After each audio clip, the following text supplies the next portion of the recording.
جاپان ولې له طالبانو څخه خفه او ګیلمن شو؟ طالبانو د ناکامورا حق کې څه وکړل؟ او ولې ویډیو وګورئ او د ویډیو په اخر کې خپل نظر سره شریک کړئ.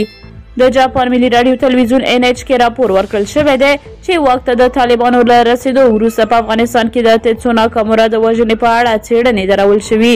تیتسو ناکامورا چې یو جاپاني ډاکټر او مرستندویه کس و، په 1993 کال جلال آباد کې په یو وسله وال برید کې ووژل شو.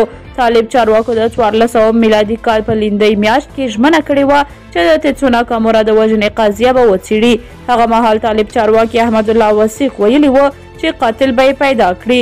خو د جاپان ملي رادیو تلویزیون NHK د غوایي په 14مه لیکلي چې تر اوسه پورې څرګنده نه ده چې تیتسو ناکامورا چا وژلی او واک ته د طالبانو له رسېدو وروسته د هغه د وژنې په اړه پلټنې درول شوي دي.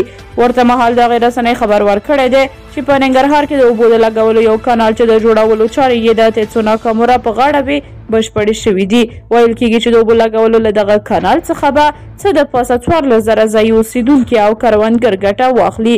بلخوا د طالبانو د رسنۍ زاویه نیوز په فیسبوک پاڼه ولیکل. زاویه نیوز دغه عکسونه ترلاسه کړي چې ښایي طالبانو بهسودو پل ناکامورا پارک څخه د ښېرازۍ او زرغونۍ اتل جاپاني ډاکټر تیتسو ناکامورا چې په کاکا ناکامورا مشهور و عکسونه شکولي دي. داسې معلومات دي چې ننګرهار ښاروالۍ غواړي چې په دې قالب کې د ناکامورا پر ځای د خپل یو جنګیالي عکس وځړوي. تیتسو ناکامورا چې په کاکا مراد مشهور و، پیامسي په نوم د یوې جاپاني خیریه موسسې مسؤل و چې په ننګرهار کې د اوبو او ځنګلونو د مدیریت له پروژو ملاتړ کاوه. په 1400 میلادي کال کې په کابل کې د جاپان سفیر ژمنه وکړه چې د تیتسو ناکامورا نیمګړې پروژې به بشپړې کړي.